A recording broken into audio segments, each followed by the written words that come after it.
न रह दो भैया। नमस्कार। कर्क राशि मार्च 2025 कैसा रहने वाला है? मार्च का यह आने वाला पूरा महीना कर्क राशि वालों के लिए कैसा रहेगा? आपका स्वास्थ्य कैसा रहेगा? आपका बिजनेस, करियर, शिक्षा, प्रेम प्यार, वैवाहिक जीवन, कौन सा डेट टाइम आपके लिए सही रहने वाला है? कौन से डेट टाइम में आपको क्या कुछ सावधानी बरतनी चाहिए, यानी कि पूर्ण विश्लेषण करके आपको जानकारी देने वाले हैं। मार्च 2025, ये मार्च का पूरा महीना कैसा रहने वाला है, जीवन में किस प्रकार से बदलाव लाने वाला है, क्योंकि पूरे 2.5 वर्षों के बाद कर्म फलदाता शनिदेव का भी राशि परिवर्तन 29 मार्च को ही होने वाला है। यहाँ पर मैंने एक पत्रिका बनाया है, यहाँ पर 4 लिखा होगा, राशि संख्या 4 यानी कि कर्क राशि। अब यहाँ पर हम कर्क राशि की एक पत्रिका बनाया हूं, चलत कुंडली यानी कि गोचर कुंडली, और यहाँ पर 9 ग्रहों को मैंने अलग अलग कोठाओं में स्थापित किया हूं। यानी स्थापित का मतलब ये है कि ये ग्रह, कौन से ग्रह कहां पर है, कौन से राशि में विराजमान है और कब इनका परिवर्तन होने वाला है। तो मैंने ये 12 स्थानों में इनको उपस्थित रखा हूं। सबसे पहले हम जानेंगे नवग्रहों की उपस्थिति के बारे में। ये हो गया आपका लग्न यानी कि शरीर। तीसरे स्थान में केतु महाराज, तो आपकी अष्टम स्थान में शनि सूर्य, नवम स्थान में बुध शुक्र राहु, आपकी 11वें घर में गुरु मंगल आपके द्वादश स्थान में विराजमान है। सबसे पहले हम चर्चा करेंगे स्वास्थ्य के ऊपर। यहाँ पर राशि के मालिक बनते हैं चंद्रमा। चंद्रमा हर 2.25 दिनों में राशि परिवर्तन करते हैं। हर 2.25 दिनों में राशि परिवर्तन करते हैं। कुछ टाइम आपको बताएंगे, जैसे प्रारंभ का समय 3-4, मान लीजिए 3-4 तारीख, उसके बाद 11-12 तारीख, फिर 18-19 तारीख, जिनमें आपको अपने स्वास्थ्य पर विशेष करके ध्यान देना होगा। चर्चा करते हैं यहाँ पर स्वास्थ्य के मालिक मंगल भी आपके द्वादश स्थान में है। यहाँ पर यात्राएं भी होंगी, शॉर्ट यात्राएं भी होंगी, छोटे मोटे। वहां पर आपको अपने इम्यूनिटी सिस्टम यानी डाइट पर नियंत्रण रखना होगा, स्वास्थ्य के ऊपर ध्यान देना होगा।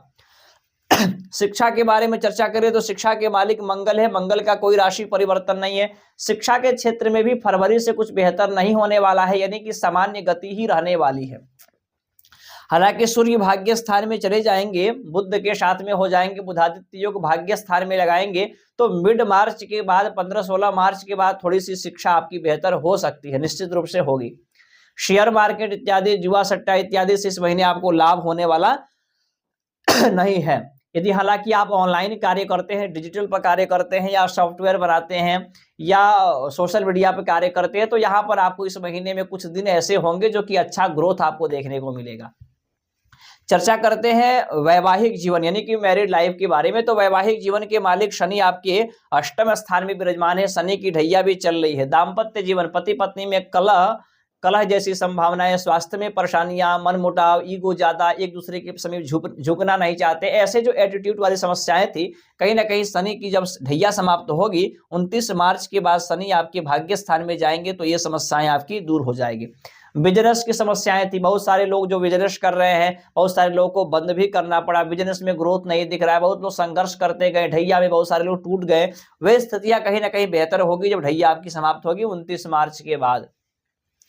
अष्टम स्थान में शनि है। कहीं ना कहीं जो विद्यार्थी रिसर्च कर रहे हैं, डीप नॉलेज रखते हैं, पीएचडी कर रहे हैं, किसी विषय पर शोध कर रहे हैं, किसी ग्रंथ को प्रकाशित करना चाहते हैं, या इंजीनियरिंग का ही कार्य करते हैं, तो उसमें बड़ा बदलाव देखने को मिलेगा। शनि जाने से पहले 29 मार्च से पहले बदलाव इस क्षेत्र में आपके करके जाएंगे। एक चीज और है, जैसे पैतृक संपत्तियों में विवाद चल रहा हो, आपके पैतृक संपत्ति में भाई से, बहन से, पिता से, चाचा इत्यादि से विवाद चल रहा हो पैतृक संपत्तियों में, या कोई फंसा हुआ पैसा हो, गुप्त धन हो, तो वे भी चीजें आपको मार्च के महीने में प्राप्त होते हुए दिखाई दे रहा है। चर्चा करते हैं यहाँ पर भाग्य और करियर के बारे में। तो करियर के मालिक मंगल आपके द्वादश स्थान में है। करियर में भी कोई बड़ा परिवर्तन होने वाला नहीं है। हालांकि आप बाहर कार्य करते हैं, स्वदेश से बाहर यानी विदेश में, दूसरे देश में, अन्य किसी देश में कार्य करते हैं, तो वहां के लिए अच्छा रिजल्ट आपको देखने को मिलेगा। या आप हॉस्पिटल में कार्य करते हैं, मेडिकल में कार्य करते हैं, वहां पर भी आपको अच्छा रिजल्ट देखने को मिलेगा। बाकी अन्य कर्म क्षेत्र में वैसा ही रहने वाला है, कोई बदलाव दिखाई नहीं दे रहा है। भाग्य बहुत ही मुख्य विषय होता है, तो भाग्य के बारे में चर्चा करें। बुध शुक्र राहु की उपस्थिति भाग्य स्थान में, ये महीना भाग्य को लेकर के अच्छा रहने वाला है। सामान्य नहीं कहेंगे, फरवरी की अपेक्षा ये महीना भाग्य को लेकर के कुछ बड़ा बदलाव लेकर के आएगा। विशेष करके यहाँ पर देखा जाए तो मिड यानी कि 15-16 मार्च के बाद कुछ बड़ा बदलाव यहाँ पर आपके जीवन में दिखाई दे रहा है। अब ये नवग्रह आपके कुंडली में कैसे हैं ये भी देखना आवश्यक होता है, क्योंकि यहाँ पर मैंने कर्क राशि के बारे में चर्चा किया और कर्क राशि के करोड़ों की संख्या में लोग होंगे। ये जनरल प्रेडिक्शन है, इस प्रकार से आपके जीवन में प्रभाव पड़ेगा मार्च के महीने में, लेकिन ये ग्रह आपकी कुंडली में कैसे है ये भी देखना आवश्यक होता है। और एक आवश्यक सूचना मैं आपको बताना चाहता हूँ, 26 फरवरी 2025 महाशिवरात्रि का पर्व है। इस दिन काशी की पवित्र भूमि पर काशी के सुयोग्य वैदिक ब्राह्मणों के द्वारा रुद्राभिषेक का आयोजन रखा गया है, जो कि संपूर्ण रात्रि अखंड रुद्राभिषेक चलेगा, जिसमें आप चाहें तो भाग ले सकते हैं और अपने जीवन से जुड़ी अनेक समस्याओं का समाधान कर सकते हैं। कुंडली के अनुसार इस पूजन में आप भाग ले सकते हैं। बाकी जन्म कुंडली विश्लेषण, हस्तरेखा या वास्तु पर परामर्श लेना हो, किसी भी प्रकार का कोई भी सेटिस्फाई रत्न चाहिए, प्रमाणित करके चाहिए, हस्तलिखित कुंडली बनवाना चाहते हैं, ज्योतिष से जुड़ा आपकी जीवन में जैसी भी समस्याएं हो उसको आप समाप्त करना चाहते हैं, तो इन नंबरों पर कॉल करके आप मुझसे बात कर सकते हैं। बाकी आज के लिए धन्यवाद। ऐसे जानकारियों के लिए मुझे फॉलो करें, सब्सक्राइब करें। नमस्कार।